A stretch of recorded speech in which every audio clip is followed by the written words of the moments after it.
ദൈവനാമം മഹത്വപ്പെടുമാറാകട്ടെ. സുവിശേഷങ്ങൾ പരിശുദ്ധ സഭയുടെ അടിസ്ഥാന പ്രമാണങ്ങളാണ്. സുവിശേഷത്തിൽ നിന്ന് ലഭ്യമായിരിക്കുന്നിടത്തോളം കാര്യങ്ങൾ നൂറ്റാണ്ടുകളിലൂടെ പഠിച്ച് വന്ന് പിതാക്കന്മാർ അടിവരയിട്ട് അത് പ്രാമാണ്യം ആക്കിയിട്ടുള്ളതാണ്. എന്നാൽ അതിനോട് ചേർന്നുള്ള പാരമ്പര്യങ്ങൾ, അത് ഒന്ന് വിശദീകരിക്കാം. പലപ്പോഴും സുവിശേഷം ആരുടെയും ജീവചരിത്രമല്ല. യേശുക്രിസ്തുവിൻ്റെ പോലും പൂർണ്ണമായ സംക്ഷിപ്ത ജീവചരിത്രം സുവിശേഷത്തിലില്ല. ദൈവമാതാവായ വിശുദ്ധ കന്യക മർത്തമറിയം അമ്മയുടെ ചരിത്രം, ജീവചരിത്രം സുവിശേഷത്തിലില്ല. ശ്ലീഹന്മാരുടെയും ജീവചരിത്രം സുവിശേഷത്തിലില്ല. അപ്പോൾ ആ കാലഘട്ടത്തിലെ ചരിത്രം, ജീവിത രീതി, സാംസ്കാരിക പശ്ചാത്തലങ്ങൾ, ഇങ്ങനെയുള്ള കാര്യങ്ങളെക്കുറിച്ച് നമുക്ക് ലഭ്യമാകുന്ന അറിവുകൾ, അത് പുസ്തകങ്ങളിൽ നിന്നും വാമൊഴിയായും ഒക്കെ ലഭിച്ചിട്ടുള്ള അറിവുകൾ പിൽക്കാലത്ത് സംഗ്രഹിക്കപ്പെടുകയും അത് തലമുറകളിലേക്ക് പാരമ്പര്യങ്ങൾ ആയി നിലനിൽക്കുകയും ചെയ്യുന്നുണ്ട്. യെരുശലേം സിനഡ്, ആക്ട്സ് ഓഫ് ദ അപ്പോസ്തലിൽ, അപ്പോസ്തല പ്രവൃത്തികൾ 15-ാം അധ്യായത്തിൽ വിവക്ഷിക്കുന്ന യെരുശലേം സുന്നഹദോസിൽ അത് AD 50-51 കാലഘട്ടത്തിൽ ആയിരിക്കണം നടന്നിട്ടുള്ളത്. അതിൽ തോമാസ് ലീഹ പങ്കെടുത്തുവെന്നും അതുവരെയുള്ള തൻ്റെ സുവിശേഷ ദൗത്യം താൻ ചെയ്തത്, പ്രവർത്തിച്ചത് ശിഷ്യന്മാരെ ദൈവകൃപയിൽ പരിശുദ്ധാത്മാവിൽ അറിയിച്ചുവെന്നും എൻ്റെ യാത്ര ഇനിയും തുടരേണ്ടിയിരിക്കുന്നു, ഭാരതത്തിൻ്റെ ഒരു കോണിൽ, വടക്ക് പടിഞ്ഞാറ് കോണിൽ മാത്രമാണ് ഞാൻ എത്തിയത്, തെക്കോട്ട് യാത്ര ചെയ്യണം, അവിടെ യഹൂദന്മാരുണ്ട്, അത് മറ്റുള്ള സ്ഥലങ്ങളിലേക്ക് വ്യാപരിച്ചു പോയ യഹൂദന്മാർ എഡേസയിൽ മാത്രമല്ല അവരിങ്ങ് ഇതിൻ്റെ ദക്ഷിണ അറ്റത്ത് വരെ ഉണ്ട് എന്നറിയുന്നു എന്ന് മനസ്സിലാക്കിക്കൊണ്ട് ഒരു കപ്പൽ യാത്രയിലൂടെ, ഇന്നത്തെ കപ്പൽ യാത്ര എന്ന് പറയുന്നത് വലിയ പത്തേമാരികൾ പോലെയൊക്കെ ഉള്ള സംവിധാനങ്ങൾ ആയിരുന്നിരിക്കാം. അതിൽ അദ്ദേഹം കേരളത്തിൽ, അന്ന് കേരളമെന്ന് പേരില്ല, ഇന്ത്യയുടെ ദക്ഷിണ സ്ഥലത്ത് മലബാർ കോസ്റ്റിൽ എത്തിച്ചേർന്നു എന്നും ഇവിടെ സുവിശേഷം അറിയിച്ചു എന്നും ഉള്ള ഒരു പാരമ്പര്യമാണ് പിന്നീട് ഉള്ളത്. ഹിന്ദു ദേശം ആർക്കും പുതുമയുള്ളൊരു സ്ഥലമല്ല. ഹിന്ദു ദേശം എന്നത് BC 10-ാം നൂറ്റാണ്ട് മുതൽ എങ്കിലും ഏറ്റവും അറിയുന്ന ഒരു സ്ഥലമാണ്.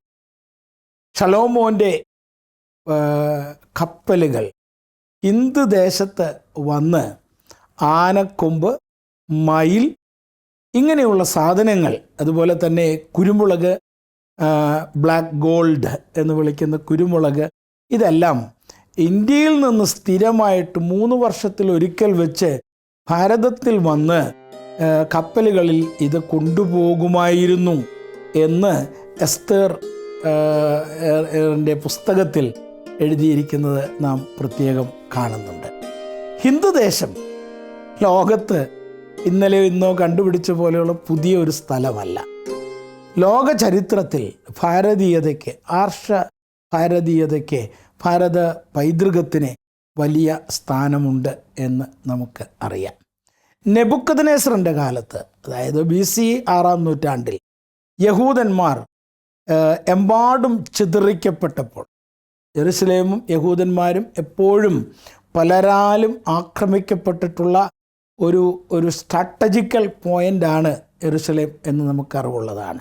അങ്ങനെ അവരെ ചിതറി ഓടിയപ്പോൾ അവർ വന്ന് പാർത്ത സ്ഥലങ്ങളിൽ, യഹൂദന്മാരുടെ കുടിയേറ്റം നടന്നിട്ടുള്ള സ്ഥലങ്ങളിൽ തീർച്ചയായിട്ടും ഭാരതത്തിൻ്റെ ദക്ഷിണ അറ്റവും അഥവാ കോസ്റ്റ മലബാർ കോസ്റ്റ് ഉണ്ടായിരുന്നു എന്ന് നാം കാണുന്നു.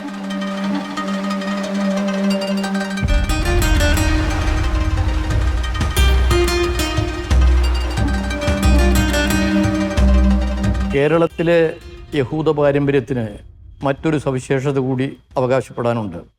ജെറൂസലേമിന് പുറത്ത് ലോങ്ങസ്റ്റ് അൺബ്രോക്കൺ ഹിസ്റ്ററി ഉള്ളത് കേരളത്തിലെ യഹൂദ സമുദായത്തിനാണ്. എന്ന് കേരളത്തിലെ യഹൂദ സെറ്റിൽമെൻ്റ് ആരംഭിച്ചു എന്നുള്ളതിനെപ്പറ്റി വ്യത്യസ്തമായ രണ്ട് അഭിപ്രായഗതികളാണുള്ളത്. ഒന്ന്, BC 586 ബാബിലോണിയൻ ഭരണാധികാരി നെബൂക്കദ്നേസർ ജെറൂസലേമിലെ ഫസ്റ്റ് ടെമ്പിൾ ആക്രമിച്ച് കീഴടക്കി യഹൂദരെ ബന്ധനത്തിനാക്കി കൊണ്ടുപോയ കാലഘട്ടത്തിലാണ് ആദ്യത്തെ ജൂയിഷ് ഡയസ്പോറ അല്ലെങ്കിൽ യഹൂദ പലായനം ആരംഭിക്കുന്നതെന്നാണ് ഒരു സിദ്ധാന്തം. ആ കാലത്താണ് കേരളം ഉൾപ്പെടെയുള്ള പ്രദേശങ്ങളിലേക്ക് ആദ്യത്തെ മൈഗ്രേഷൻ സംഭവിച്ചതെന്നാണ് ഒരു വാദഗതി. മറ്റൊന്ന്, AD 70 റോമാക്കാർ സെക്കൻഡ് ടെമ്പിൾ ആക്രമിക്കുകയും അത് നശിപ്പിക്കുകയും അവിടെയുള്ള യഹൂദരെ അവിടെ നിന്ന് പുറത്താക്കുകയും അവശേഷിച്ച യഹൂദരെ കൂട്ടക്കൊല നടത്തുകയും ചെയ്തതിനെ തുടർന്ന് 150ഓളം രാജ്യങ്ങളിലേക്കായിട്ട് യഹൂദർ അഭയാർത്ഥികളായിട്ട് പോകേണ്ട സ്ഥിതിവിശേഷം ഉണ്ടായി. ആ പലായനത്തിൻ്റെ ഭാഗമായിട്ടാണ് കേരളത്തിലും യഹൂദരെത്തിപ്പെട്ടത് എന്ന് വിശ്വസിക്കുന്നു. ഇതിലേതാണ് ശരിയെങ്കിലും ഇതിന് ശേഷം, അതായത് ഈ പറഞ്ഞ ജൂയിഷ് ഡയസ്പോറയ്ക്ക് ശേഷം നമ്മളിപ്പോൾ സംസാരിക്കുന്ന നിമിഷം വരെ കേരളത്തിൽ ഒരു യഹൂദ സമുദായം ഏറ്റവും ചെറിയ അംഗസംഖ്യയോട് കൂടിയെങ്കിലും അവശേഷിക്കുന്നു എന്നുള്ളതാണ് അതിൻ്റെ യാഥാർത്ഥ്യം. ഏതാണ്ട് 20ഓളം യഹൂദർ ഇന്നും കേരളത്തിൽ അവശേഷിക്കുന്നുണ്ട്. അത്രയും ദീർഘമായ യഹൂദ ചരിത്രം അവകാശപ്പെടാനുള്ള യഹൂദ സമുദായങ്ങൾ ജെറൂസലേമിന് പുറത്ത് കേരളത്തിലല്ലാതെ മറ്റൊരിടത്തുമില്ലെന്നാണ് മനസ്സിലാക്കേണ്ടത്. ഇത് കേരളത്തിൻ്റെ ചരിത്രത്തെ ലോകചരിത്രവുമായിട്ട് ബന്ധപ്പെടുത്തുന്ന ഒരു അപൂർവ ചരിത്ര വസ്തുതയാണ്.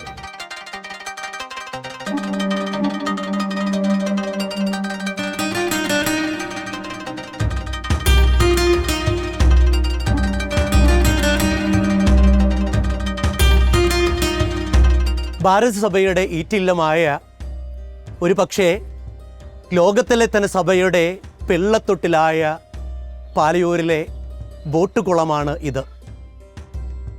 നമുക്കറിയാം, പാലയൂരിനെ സംബന്ധിച്ചിടത്തോളം 2 കുളങ്ങളുണ്ട്. ഒന്ന് തളിയക്കുളവും 2 ബോട്ട് കുളവും. AD 52 1-ാം നൂറ്റാണ്ടിൽ തന്നെ ക്രിസ്തു ശിഷ്യനായ ധൈര്യശാലിയായ ദിദിമോസ് അല്ലെങ്കിൽ ഇരട്ട ചങ്കൻ എന്നൊക്കെ വിളിക്കപ്പെടുന്ന തോമാസ് ലീഹ കിലോമീറ്ററുകൾ താണ്ടി നമ്മുടെ തുറമുഖ പട്ടണമായ മുസിരീസിലെത്തി, കൊടുങ്ങല്ലൂരിലെത്തി. അവിടെ നിന്ന് യഹൂദരുടെ സാന്നിധ്യം എവിടെയെന്ന് അന്വേഷിച്ചറിഞ്ഞ സ്ലീഹ പാലയൂരിലേക്ക് കടന്നു വന്നു എന്നുള്ളതാണ് ചരിത്രം രേഖപ്പെടുത്തുക. കൊടുങ്ങല്ലൂരിൽ നിന്ന് കായൽ വഴി, കനാല് വഴി കണക്ട് ചെയ്ത് പാലയൂരിലെ ഈ ബോട്ട് കുളത്തിലെത്തി. നമുക്കറിയാം, സഭയുടെ ഈറ്റില്ലമാണ് പാലയൂരിലെ ഈ പുണ്യഭൂമി. AD 52 തോമാസ് ലീഹ ഇവിടെ എത്തപ്പെട്ടുവെന്ന് ചരിത്രം രേഖപ്പെടുത്തുന്നത്. ഒരുപക്ഷേ ലോക സഭയുടെ ചരിത്രം പരിശോധിക്കുമ്പോൾ ആദ്യത്തെ തോമാസ് ലീഹയുടെ സിംഹാസനം ഈ പാലയൂരിൽ നിന്ന് ആരംഭിച്ചുവെന്ന് പറഞ്ഞാൽ അതിൽ അതിശയോക്തിയില്ല.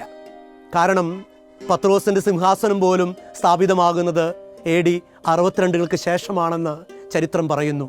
അങ്ങനെയാണെങ്കിൽ ലോകത്തിലെ സഭയുടെ തന്നെ പിള്ളത്തൊട്ടിലാണ് ഈ പാലയൂരിലെ ഈ വിശുദ്ധ മണ്ണ് എന്ന് ഈ നല്ല ദിവസം നമുക്ക് ഓർക്കാം.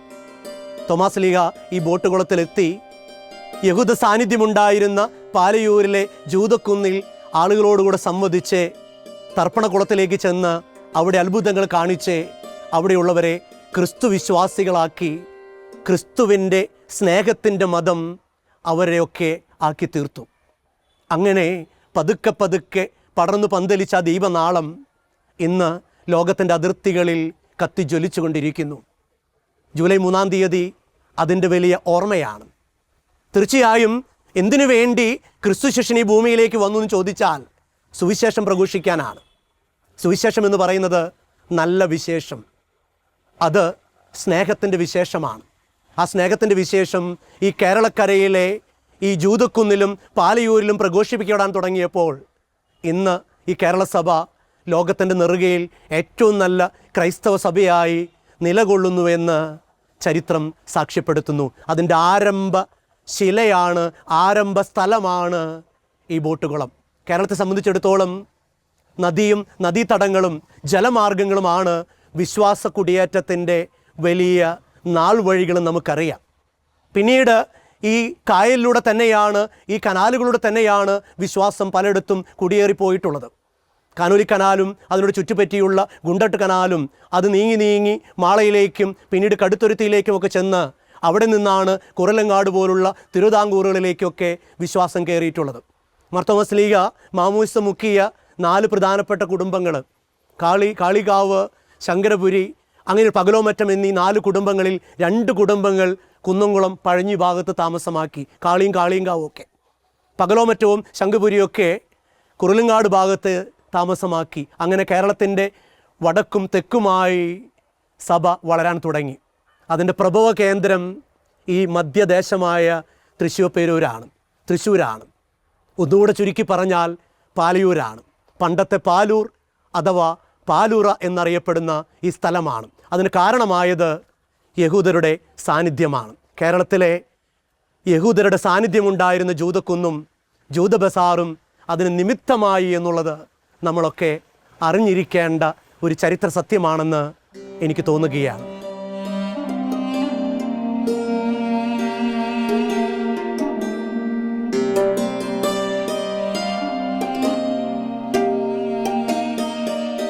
അഭയാർത്ഥികളായി കേരളത്തിലെത്തിപ്പെട്ട യഹൂദർ തൊഴിലായി സ്വീകരിച്ചത് പ്രധാനമായും കച്ചവടമാണ്. അത് കേരളത്തിലെ എല്ലാ യഹൂദ അധിവാസ കേന്ദ്രങ്ങളെ സംബന്ധിച്ചും ബാധകമാണ്. അതുമാത്രമല്ല, എല്ലാം യഹൂദ കേന്ദ്രങ്ങളും ഈ പുഴക്കരയിലാണ്. അന്നത്തെ പ്രധാനപ്പെട്ട യാത്ര ജലമാർഗമായതുകൊണ്ടാവണം മാള ഉൾപ്പെടെയുള്ള സ്ഥലങ്ങളിൽ. പിന്നെ കച്ചവടക്കാരായതിൻ്റെ പേരിൽ അതിൻ്റെ പാകത്തിനുള്ള ഒരു സെറ്റിൽമെൻറ്റ് പാറ്റേണാണ് അവർ സ്വീകരിച്ചത് എന്ന് കാണാം. അതായത് യഹൂദ ഭവനങ്ങളുടെ മുൻപിലത്തെ ഭാഗം അവർ കച്ചവട മുറിയായിട്ടാണ് ഉപയോഗിച്ചത്, അല്ലെങ്കിൽ ഷോപ്പ് ആയിട്ടാണ് ഉപയോഗിച്ചത്. അതിൻ്റെ പിന്നിലെ ഭാഗവും മുകളിലത്തെ ഭാഗവും അവർ താമസത്തിനും ഉപയോഗപ്പെടുത്തി. അല്ലാതെ മുറ്റമോ കൃഷിക്കുള്ള സ്ഥലമോ ഒന്നും അവർ വീടിനോടനുബന്ധിച്ച് നിലനിർത്തിയിരുന്നില്ല എന്നുള്ളതാണ് അവരുടെ പ്രത്യേകത. ഇത് മാളയിലെ മാത്രമല്ല, കേരളത്തിലൊട്ടാകെയുള്ള യഹൂദരുടെ ജീവിത രീതിയുടെ പ്രത്യേകതയാണ്. ഇന്നത്തെ കൊടുങ്ങല്ലൂരിനടുത്തുള്ള മുസിരിസ് എന്ന തുറമുഖ പട്ടണം ലോകശ്രദ്ധയാകർഷിച്ച ഒരു വ്യാപാര കേന്ദ്രമായിരുന്നു. 2500-ൽ പരം വർഷങ്ങൾക്ക് മുൻപ് തന്നെ ലോകരാജ്യങ്ങളുമായി ഒരു കച്ചവട ബന്ധം മുസിരിസുമായി നിലനിന്നിരുന്നു. പലയിടങ്ങളിലും ജൂതർ കൂട്ടക്കൊലകൾക്കും പീഡനങ്ങൾക്കും വിധേയരായപ്പോൾ മുസിരിസ് ജൂതർക്കൊരു അഭയകേന്ദ്രമായി നിലകൊണ്ടു. അതിനാൽ തന്നെ BC 6-ാം നൂറ്റാണ്ടിൽ ബാബിലോൺ രാജാവായ നബുക്കദ്നേസർ ജെറുസലേം ദേവാലയം തകർക്കുകയും യഹൂദരെ കൂട്ടക്കൊലയ്ക്ക് ഇരയാക്കുകയും ചെയ്തപ്പോൾ അവരിൽ ചിലർ ദൈവത്തിന്റെ സ്വന്തം നാടായ കേരളത്തിലേക്ക് യാത്ര പുറപ്പെട്ടു. യഹൂദരെ ഇരുകൈയും നീട്ടി സ്വീകരിച്ച ഈ നാട് അവനെന്നും ഒരു അഭയകേന്ദ്രമായി നിലകൊണ്ടു. കേരള ചരിത്രത്തിലെ തന്നെ കണ്ടെടുക്കപ്പെട്ട ഏറ്റവും പഴക്കം ചെന്ന ആദ്യത്തെ ആധികാരിക രേഖയിൽ ജൂതരുടെ കയ്യൊപ്പുകൂടി പതിഞ്ഞിട്ടുണ്ട്. പുതുവർഷം 249-ൽ ചേര രാജാവായ സ്ഥാനരവിവർമ്മ കൊല്ലത്തെ സുറിയാനി പള്ളിക്ക് നൽകിയ തെരേസ പള്ളി ചെപ്പേടിൽ സാക്ഷികളായി ജൂതരും ഒപ്പിട്ടിട്ടുണ്ട്. പുതുവർഷം 1000-ാം ആണ്ടിൽ പ്രശസ്തമായ ജൂത ചെപ്പേട് ചേര രാജാവായ ഭാസ്കര രവിവർമ്മൻ ജൂത നേതാവായ ജോസഫ് അർബാന് നൽകി.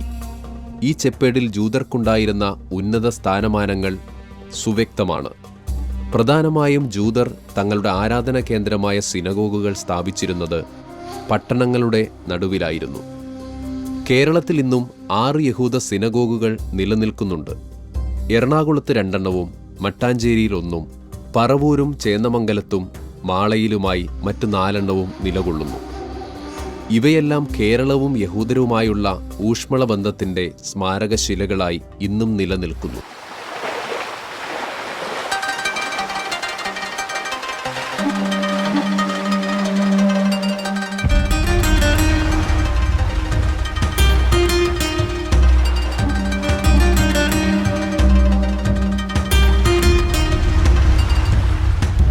കേരള ചരിത്രത്തിൽ ജൂതന്മാരുടെ കുടിയേറ്റത്തെക്കുറിച്ച് ചരിത്രകാരന്മാരുടെ ഇടയിൽ ഒരുപാട് തർക്കങ്ങൾ നടക്കുന്നുണ്ട്. ജെയ് ആർതർ റോക്കണർ എന്ന് പറയുന്ന ഒരു എഴുത്തുകാരൻ സിനഗോഗ്സ് ഓഫ് കേരള എന്ന് പറയുന്നൊരു പുസ്തകത്തിൽ പറഞ്ഞു വയ്ക്കുന്നു, ജൂതന്മാരുടെ ഏറ്റവും കൂടുതൽ സാന്നിധ്യമുണ്ടായിരുന്നത് പാലിയൂരിലാണ് എന്നുള്ളത്. എന്തു തന്നെയാണെങ്കിലും യഹൂദ സംസ്കാരത്തെക്കുറിച്ച് പഠിക്കുകയും പഠിപ്പിക്കുകയും ചെയ്യുന്നവർ പറയുന്നു, കേരളത്തിൽ പാലിയൂരിലാണ് യഹൂദന്മാരുടെ സാന്നിധ്യത്തിൻ്റെ ഉറവിടമെന്ന്. പിന്നീട് ഈ പാലിയൂരിൽ നിന്ന് കൊടുങ്ങല്ലൂരിലേക്കും അവിടെ നിന്ന് പിന്നീട് കൊച്ചിയിലേക്കും ആ സാന്നിധ്യം മാറ്റപ്പെട്ടുവെന്ന് എല്ലാവരും പറഞ്ഞു വയ്ക്കുന്നുണ്ട്. പ്രസിദ്ധ ഭൂമിശാസ്ത്രജ്ഞനായ ടോളമി കേരളത്തിലുള്ള പല തുറമുഖങ്ങളെക്കുറിച്ച് പറയുന്നുണ്ട്. അവിടെയും പറഞ്ഞു വയ്ക്കുന്നു ചേറ്റുവയെക്കുറിച്ചും പാലയൂരിനെ കുറിച്ചുമൊക്കെ. അത് പാലിയൂർ എന്നല്ല അറിയപ്പെട്ടിരുന്നത്, പാലൂറ എന്ന് പറയുന്നതാണ് യഥാർത്ഥ പേര് എന്നാണ് നമ്മൾ കണ്ടെത്തുക. ഗ്രീക്ക് വിവരണങ്ങളിൽ പൽ ഔഴ എന്ന് പറയുന്ന ഒരു യൂസേജാണ്, ഒരു പേരാണ് നമ്മൾ കണ്ടുമുട്ടുക. ഇത് തന്നെ ഗവൺമെൻറ് റെക്കോർഡുകളിലേക്ക് നോക്കിക്കഴിഞ്ഞാൽ നമുക്ക് കണ്ടെത്താൻ സാധിക്കും. ജൂതക്കുന്ന് എന്ന പേരിൽ പാലിയൂരിനടുത്ത് ഒരു കുന്ന് തന്നെ അറിയപ്പെട്ടു എന്നിരുന്നുള്ളത് വളരെ പ്രധാനപ്പെട്ടതാണ് എന്ന് നമുക്കറിയാം. നേരത്തെ ഞാൻ പറഞ്ഞു, പാലൂറ എന്ന് പറയുന്ന സ്ഥലനാമം മലബാർ ഗസറ്റിൽ പബ്ലിഷ് ചെയ്യപ്പെട്ടിട്ടുണ്ട്. പിന്നീട് ഈ ജൂതക്കുന്നിനെക്കുറിച്ചുള്ള ചരിത്ര പരാമർശങ്ങളിൽ പാലിയൂർ ദേശം survey number 30 number sub division 1 എന്ന് പറയുന്ന പഴയ അടിയാധാരങ്ങളിൽ പറഞ്ഞു വയ്ക്കുന്നത് ജൂതക്കുന്ന് പറമ്പ് എന്നാണ്. ഇതൊക്കെ സാക്ഷ്യപ്പെടുത്തുന്നത് ഇവിടെ യഹൂദരുടെ സാന്നിധ്യമുണ്ടായിരുന്നുവെന്നും ഇത് യഹൂദർ താമസിച്ചിരുന്ന ആദ്യത്തെ സ്ഥലമാണ് എന്നുള്ളതാണ്. അതുകൊണ്ട് തന്നെ ഇനി ചില സാഹിത്യരേഖകളിലും ഇതിനെക്കുറിച്ച് പറഞ്ഞു വയ്ക്കുന്നുണ്ട്. അജ്ഞാന കടാരം എന്ന് പറയുന്നൊരു സാഹിത്യരേഖകളിൽ വളരെ രസകരമായി ഒരു വാചകമെന്ന് എഴുതി വയ്ക്കുന്നുണ്ട്, ജൂതൻ ജാതിയിൽ ഉത്തമ വംശം, ജൂതനിൽ മീതെയൊരു ജാതിയില്ല. അതായത് കേരളക്കരയിലെ സാഹിത്യങ്ങളിൽ പോലും യഹൂദ സംസ്കാരത്തെക്കുറിച്ച് മനോഹരമായി പറഞ്ഞു വയ്ക്കുന്നുണ്ട് എന്ന് ഒന്ന് സൂചിപ്പിച്ചു എന്ന് മാത്രം. യഹൂദരുടെ കുടിയേറ്റങ്ങളെക്കുറിച്ച് സംസാരിക്കുമ്പോൾ ഏറ്റവും അവസാനം ആ കുടിയേറ്റം കേരളക്കരയിൽ ചെന്ന് നിൽക്കുക കൊച്ചിയിലാണ്. നമുക്കറിയാം, കൊച്ചിയിലെ മട്ടാഞ്ചേരിയിലുമൊക്കെയുള്ള അവരുടെ സാന്നിധ്യങ്ങളെക്കുറിച്ച് ഒരുപാട് പഠനങ്ങൾ നടന്നിട്ടുണ്ട്. ഈ പാലയൂരിൽ, ഈ ജൂതക്കുന്നിൽ വളരെ പുരാതനമായ ഒരു സിനഗോഗ് നിന്നിരുന്നുവെന്ന് പറയപ്പെടുന്നു. അത് പിന്നീട് നശിപ്പിച്ചു പോയിട്ടുണ്ടാവുമെന്നാണ് ചരിത്രം പറയുന്നത്. എസെക്കിയേൽ റബി AD 1685 വീണ്ടും ഒരു സിനഗോഗ് പാലയൂരിൽ പണി കഴിപ്പിച്ചതായി അഡ്വക്കേറ്റ് പ്രേംഡോം സ്വാമി യഹൂദി അദ്ദേഹത്തിൻ്റെ ദ സിംഗ്ലി ഹീബ്രൂസ് എന്ന് പറയുന്നൊരു പുസ്തകത്തിൽ പേജ് നമ്പർ 105 സാക്ഷ്യപ്പെടുത്തുന്നുണ്ട്. 17ാം നൂറ്റാണ്ടൊക്കെ ആയപ്പോൾ ഈ കുടുംബങ്ങളൊക്കെ അന്യം നിന്ന് പോയി. അതിന് കാരണം ടിപ്പുവിൻ്റെ പടയോട്ടമാണെന്ന് അറിയപ്പെടുന്നു. എല്ലാവരെയും മതപരിവർത്തനം നടത്തുന്ന ആ പടയോട്ടത്തിൽ ഇവരെ ഈ സിനഗോഗും ജൂതക്കുന്നൊക്കെ വിട്ട് ഓടിപ്പോയി എന്നുള്ളതാണ് ചരിത്രം സാക്ഷ്യപ്പെടുത്തുന്നത്. അങ്ങനെ അവരുടെ സിനഗോഗിൽ ദീപം തെളിക്കാൻ അവിടെ തൊട്ടടുത്തുള്ള ഒരു തീയ കുടുംബത്തെ ഏൽപ്പിച്ചിരുന്നു. അവസാനം അവരും അത് ഉപേക്ഷിച്ച് പോയി എന്ന് അറിയപ്പെടുന്നു. ഇന്ന് അതിൻ്റെ ഓർമ്മയ്ക്കായി ജൂതക്കുന്നിൽ ഒരു മനോഹരമായ സിനഗോഗിൻ്റെ മോഡലുള്ള ഒരു കൊച്ച് സിനഗോഗ് ഉണ്ടാക്കി വെച്ചിട്ടുണ്ട്.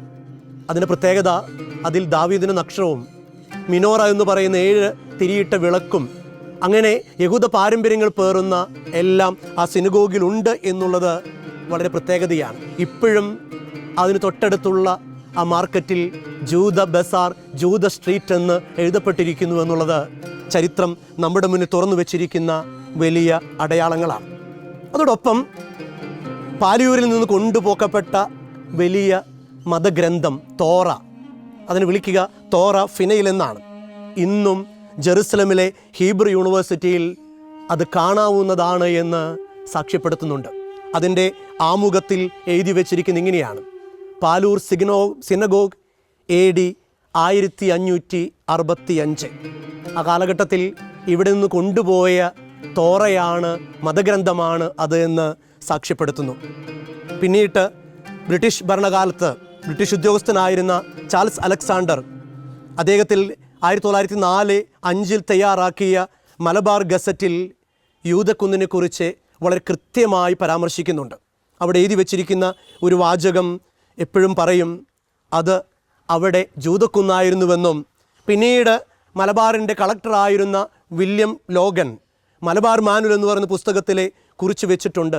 അവിടെ ജൂതക്കുണ്ട് ഉണ്ട് എന്നുള്ള ഒരു വസ്തുത. ഇതെല്ലാം യഹൂദന്മാരുടെ സാന്നിധ്യത്തെക്കുറിച്ച് ഓർമ്മപ്പെടുത്തുന്ന ചരിത്ര രേഖകളും വസ്തുതകളുമാണ്.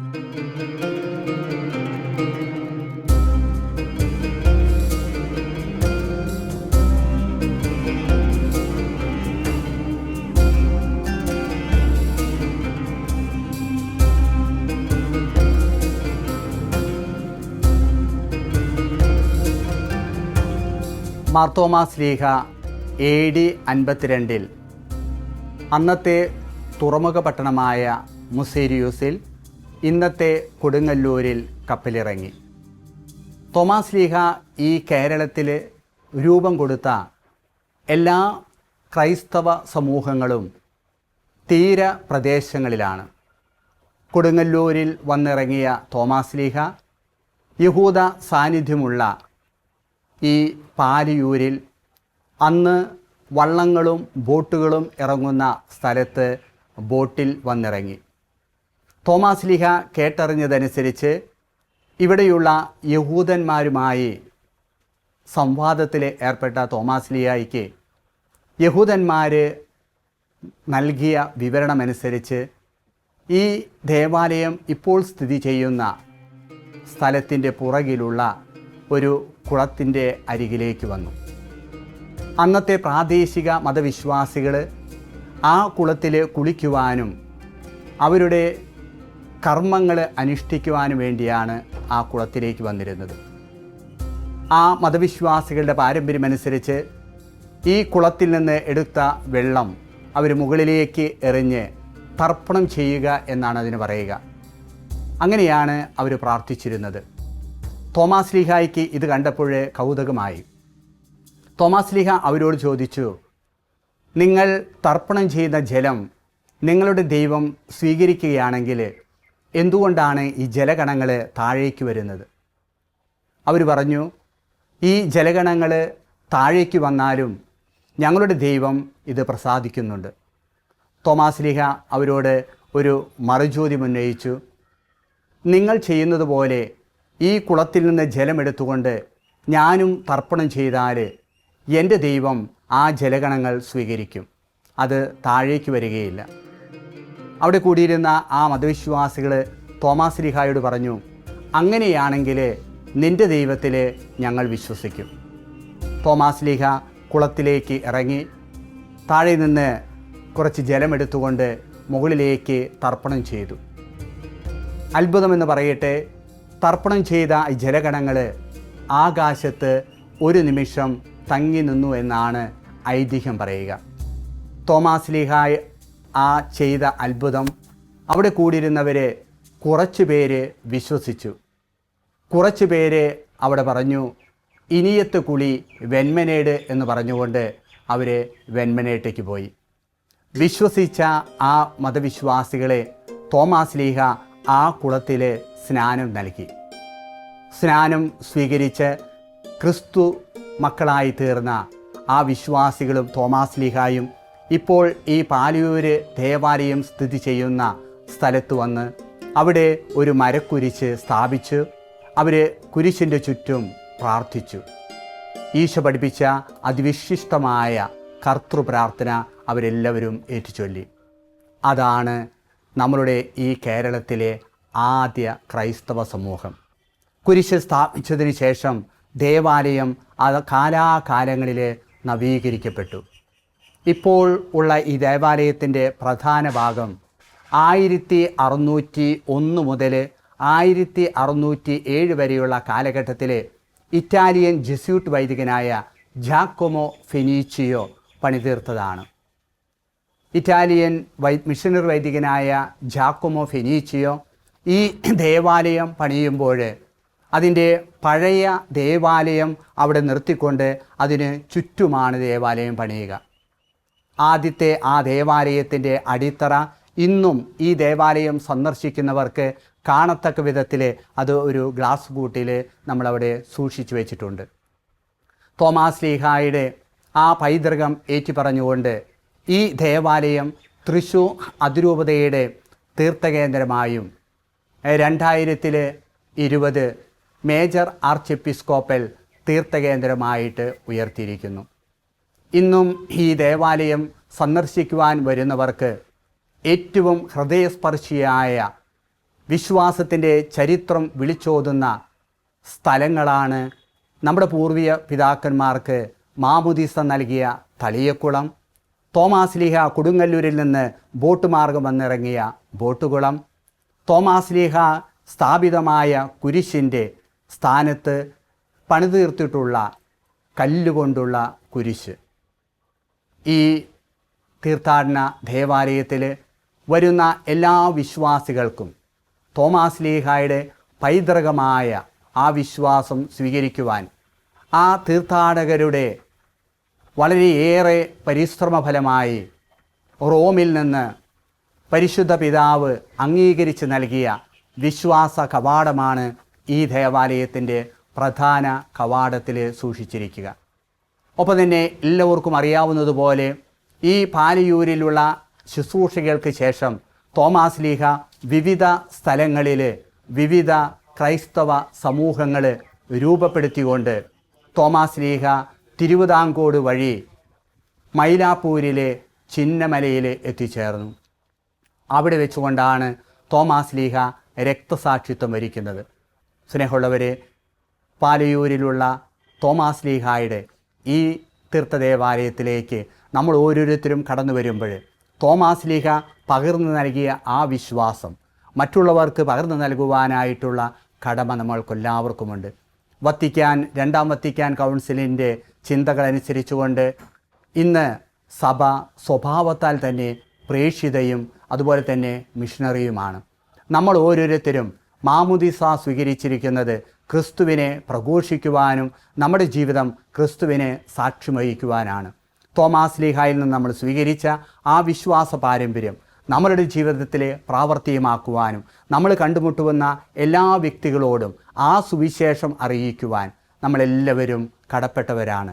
തോമാശ്ലീഹയുടെ ആ വിശ്വാസ സാക്ഷ്യം നമുക്ക് ഉണ്ടാകുവാനും നമ്മൾ സ്വീകരിച്ചിരിക്കുന്ന ആ വിശ്വാസം നമ്മുടെ തലമുറയ്ക്ക് കൈമാറുവാനും ദൈവം നിങ്ങളെ അനുഗ്രഹിക്കട്ടെ.